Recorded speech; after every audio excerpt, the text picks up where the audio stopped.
ఈ వీడియోలో కెనడాలో మంచు ఎడారిలో జీవితం ఎలా ఉంటుందో చూద్దాం. అసలు ఇక్కడ ఇల్లు ఎలా ఉంటాయి, మనుషులు బతకడానికి కావాల్సిన ఫెసిలిటీస్ ఉన్నాయా, జంతువులు ఏమన్నా ఉంటాయా, నీటి ఫెసిలిటీ ఎలా ఉంది, బాత్రూమ్స్ ఎలా ఉన్నాయి, అవన్నీ ఈ వీడియోలో కవర్ చేస్తాను. ఫస్ట్ అయితే నా ఛానల్కి చూపిస్తున్న సపోర్ట్కి చాలా థ్యాంక్స్.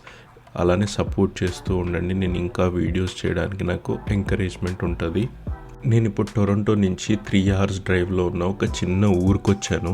ఇక్కడికి రావడం కూడా చాలా కష్టంగా ఉండింది.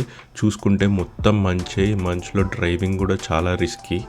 ఇలాంటి ఒక చిన్న ఇంట్లో అసలు ఎలాంటి ఫెసిలిటీస్ ఉంటాయి మీకు చూపిద్దామని చెప్పి ఈ వీడియో చేయడానికి వచ్చాను. ఈ వీడియో చేసిన తర్వాత గొంతు కూడా చేంజ్ అయింది. ఎందుకంటే ఇక్కడున్న చలికి నాకు జలుబు జ్వరం వచ్చి ఒక 1 week వీడియోస్ చేయడం కూడా మానేసి ఇప్పుడు మళ్ళీ ఈ వీడియో చేయడానికి కూర్చున్నా. అలానే జలుబుతోటే. బయట నుంచి చూస్తే ఇల్లు మొత్తం స్టీల్తో చేసిన ఇల్లు, షిప్పింగ్ కంటైనర్స్తో చేసిన ఇల్లు. అదే పుష్పరాజు ఇండియా నుంచి జపాన్కి షిప్పింగ్ కంటైనర్లో వెళ్తాడు కదా, అదే కంటైనర్ని ఇల్లులాగా చేశారు. ఇప్పుడు లోపలికి వెళ్ళి చూద్దాం ఎలా ఉంటుందో. ఈ కంటైనర్ మొత్తం స్టీల్తో చేసింది కాబట్టి ఇన్సులేషన్ సరిగ్గా ఉండదు. చలి బాగా ఉంటుంది కాబట్టి 24 hours హీటర్స్ నడుస్తూనే ఉండాలి. 2 మనుషులు బతకడానికి కావాల్సిన బేసిక్ నెసెసిటీస్ అయితే ఇచ్చారు. ఇక్కడ ఫ్రిడ్జ్ ఉంది. ఫ్రిడ్జ్ మీద ఇది ఎలక్ట్రిక్ గ్రిల్ అన్నమాట. గ్రిల్ చేసుకోవడానికి దాంట్లో ఏమన్నా బేక్ చేసుకోవాలనుకున్నా, గ్రిల్ చేసుకోవాలన్నా చేసుకోవచ్చు. మైక్రోవేవ్ అవెన్ ఉంది. స్టవ్ లేదు.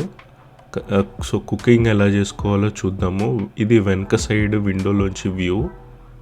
ఈ ఇంట్లో వాటర్ సప్లై అసలు ఏం లేదు. సింక్ ఉంది కానీ ట్యాప్ లేదు. రన్నింగ్ వాటర్ లేదు. రన్నింగ్ వాటర్ ఎందుకు లేదు అంటే ఈ చల్లదనానికి పైపులలో ఉన్న వాటర్ గడ్డగట్టి పైప్స్ బర్స్ట్ అయ్యే ఛాన్స్ కూడా ఉంది. అందుకని వాటర్ సప్లై అసలు లేదు. మనం ఏమన్నా వాటర్ యూజ్ చేసుకోవాలంటే పక్కనే ఒక ట్యాప్ ఉంది. అక్కడి నుంచి వాటర్ తెచ్చుకొని వాడుకోవాలి. మామూలుగా అయితే కెనడాలో వింటర్ సీజన్లో అయితే హాట్ వాటర్ ట్యాంక్ అని ఉంటుంది అనమాట. హాట్ వాటర్ ట్యాంక్లో ఎప్పుడు వాటర్ మరుగుతూ ఉంటుంది. హాట్ వాటర్ వస్తూ ఉంటుంది, చల్ల నీళ్ళు వస్తూ ఉంటాయి. అలా వాటర్ యూజ్ చేసుకోవచ్చు. ఇదే మన స్టవ్.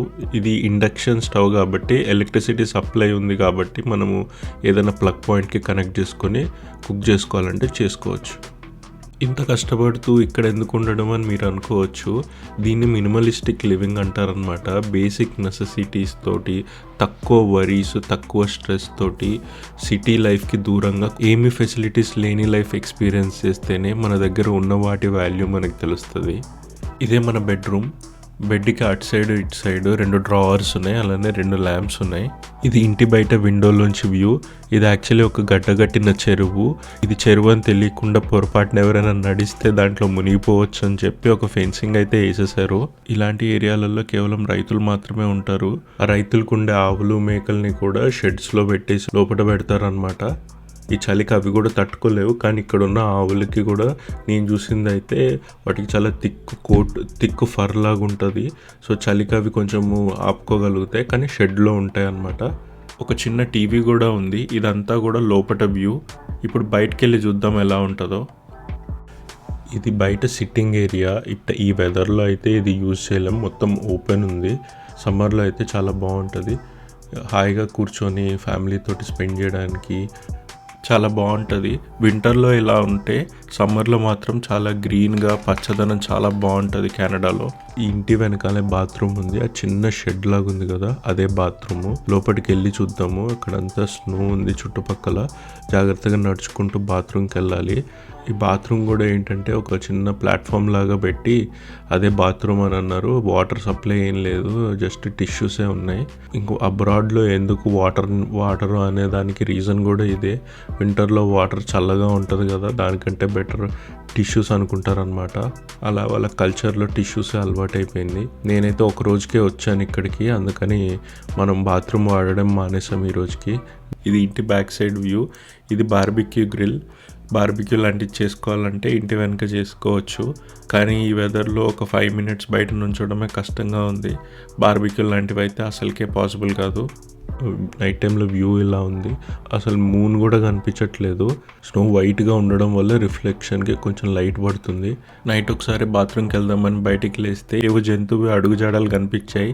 ఇది ఏ జంతువు అర్థం కాలేదు.